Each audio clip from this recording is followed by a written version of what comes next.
সবাই স্প্রেডশিট নামে পরিচিত, ওয়ার্কবুক নামে।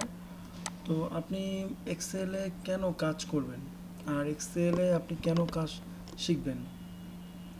আপনি যদি একটি কোম্পানির ক্ষেত্রে চিন্তা করেন, তাহলে কোম্পানির ডেটা ম্যানেজমেন্ট সিস্টেমের অনেকাংশই নির্ভর করে বাংলাদেশের সব কোম্পানিতেই মাইক্রোসফট এক্সেলের কাজ করতে হয়।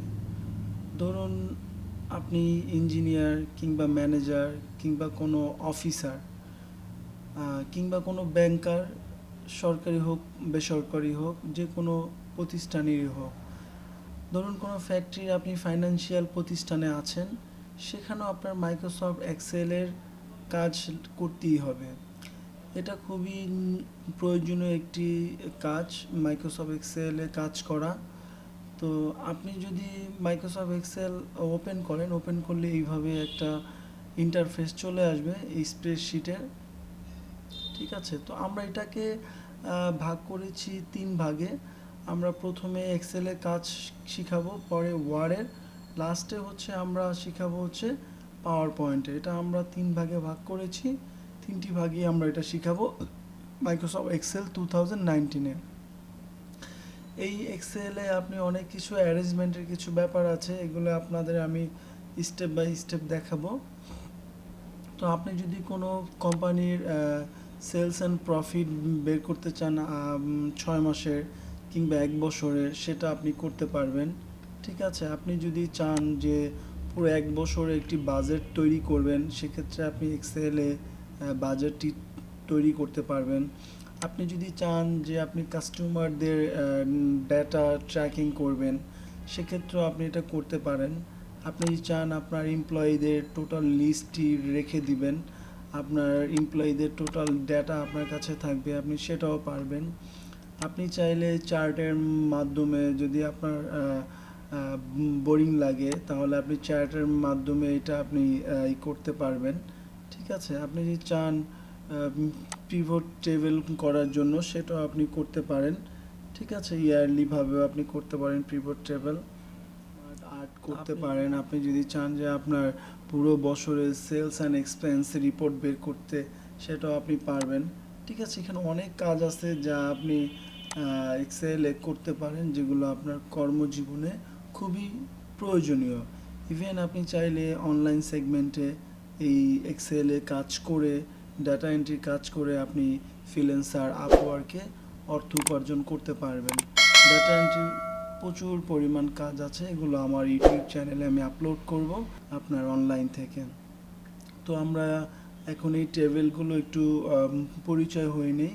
এটা হচ্ছে হোম ট্যাবের আন্ডারে এই রিবনগুলো আছে, দেখেন এই যে হচ্ছে কাট পেস্ট। এই রিবনের আন্ডারে আবার আপনি এই সেগমেন্টগুলো পাবেন, এই যে clipboard, font, alignment, number, style, কলস, এডিটিং। এগুলো এক সেগমেন্টে এক একটা অপশনের আন্ডারে এক একটা আপনার এই সেগমেন্টগুলো এসে, আপনি ইনসার্টে গেলে আবার দেখবেন এই টেবিলগুলো দেখবেন, এই অপশনগুলো, চার্ট দেখবেন, এই অপশনগুলো চলে আসবে। তো আমরা স্টেপ বাই স্টেপ আপনাদের দেখাবো। ঠিক আছে, পেজ লেআউট, এগুলো এটা আপনার প্রিন্টিংয়ে আপনাকে হেল্প করবে। আপনি প্রিন্ট করলে এখানে মার্জিন করতে পারবেন, পার্সেন্টেজ কমাতে পারবেন, প্রিন্ট টাইটেল করতে পারবেন।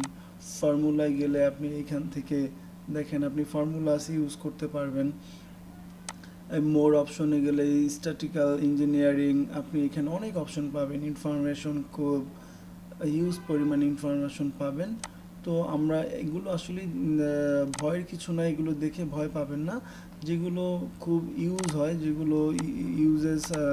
যেগুলো যেই কাজগুলো আপনার এক্সেলে, যেই বিষয়গুলো, যেই অপশনগুলো বেশি জরুরি, বেশি প্রয়োজনে ইউজ হয়, ওই অপশনগুলোই আমরা আপনাদের দেখাবো। অবশ্যই এগুলো ভয় পাওয়ার কিছুই নেই। যেমন ফর এক্সাম্পল আমি আপনার এক্সেলে সবচেয়ে বেশি ব্যবহৃত হয় শর্টকাট কি। তো ফর এক্সাম্পল আমি আপনাদের দেখাচ্ছি সেলসে এখন এখানে আমার উপরে একটা অপশন লাগবে, একটা ট্যাব লাগবে। এই ট্যাবটার জন্য আমাকে কি করতে হবে, তাহলে হচ্ছে আমার ইনসার্টে যেতে হবে। তো আপনারা সবাই মনে করবেন যেহেতু ট্যাব একটা লাগবে, তাহলে ইনসার্ট থেকে করতে হবে। আসলে ইনসার্টে কোনো এটা অপশন নেই, এটা হোম থেকে আপনার আসতে হবে ইনসার্টে ক্লিক করলে আপনার এখানে উপরে দেখবেন একটা অপশন আর একটা ব্ল্যাঙ্ক একটা ট্যাব চলে আসবে। দেখেন আমি ইনসার্টে ক্লিক করছি, ইনসার্টে ক্লিক করার পর ইনসার্ট কলসে ক্লিক করে দিলাম, দেখেন আরেকটা আপনার ট্যাব চলে আসছে। ঠিক আছে, ঠিক এইভাবেই আপনি শর্টকাট কি করতে পারবেন। আমি কন্ট্রোল জেড দিয়ে দিচ্ছি, কন্ট্রোল জেড দিয়ে রাইট বাটন শর্টকাট কিতে ক্লিক করার পর এখানে আপনি ইনসার্টে ক্লিক করবেন। ইনসার্টে ক্লিক করার পর দেখেন আপনার উপরে একটা অপশন চলে আসে। তো আমরা এই শর্টকাটগুলোই আমরা ব্যবহার করবো এক্সেলের ক্ষেত্রে, তাহলে আমাদের বুঝতে অনেক সহজ হবে। তারপর এক্সেলে যেহেতু অনেক হিউজ পরিমাণ অপশন, সেক্ষেত্রে আমরা চাইলে এখানে আপনি করতে পারেন। যেমন ফর এক্সাম্পল আমি ইনসার্টে ক্লিক করলাম, রাইট বাটন ক্লিক করলে দেখেন add add to quick access toolbar. আপনি যদি অ্যাড টু কুইক অ্যাক্সেস টুলবারে ক্লিক করেন তাহলে এটা আপনি হাতের সামনেই পেয়ে যাবেন। দেখেন অ্যাড টু কুইক অ্যাক্সেস টুলবারে আমি এখানে এই ক্লিক করার পর এখানে চলে আসে, আমি ক্লিক করলাম, দেখেন সেলসের উপরে একটা অপশন চলে আসবে।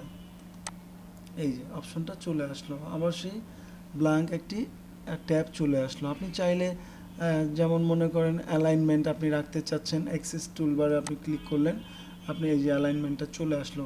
অ্যালাইনমেন্টটা বলতে কি বোঝায়, যেমন আপনার এইটা এই টোটাল লেখাটাকে আপনি কোন সাইডে রাখবেন, লেফট সাইডে নাকি রাইট সাইডে, উপরে নাকি নিচে, সেই কাজটা করবে আপনার অ্যালাইনমেন্ট। অ্যালাইনমেন্টে অনেক কাজ আছে যা আমি আপনাদের স্টেপ বাই স্টেপ দেখাবো। তো যারা আমার ভিডিওটি এখনও এই পর্যন্তই দেখে আসেন তাদেরকে অসংখ্য ধন্যবাদ। আমি নেক্সট ভিডিও করব কিভাবে আপনার প্রফিট নিয়ে কাজ করতে হয়, কিভাবে বাজেট তৈরি করতে হয়, কাস্টমার রিপোর্ট কিভাবে কাস্টমার ট্র্যাক করতে হয়, তো এই অপশনগুলো কিভাবে কাজ করে, তো এগুলো আমি আপনাদের স্টেপ বাই স্টেপ দেখাবো। তো যারা আমার এই পর্যন্ত ভিডিওটি দেখেছেন তাদেরকে অসংখ্য ধন্যবাদ। যারা আমার চ্যানেলটি সাবস্ক্রাইব করেন অবশ্যই চ্যানেলটি সাবস্ক্রাইব করবেন, আর যারা অলরেডি করেছেন তাদেরকে অসংখ্য ধন্যবাদ।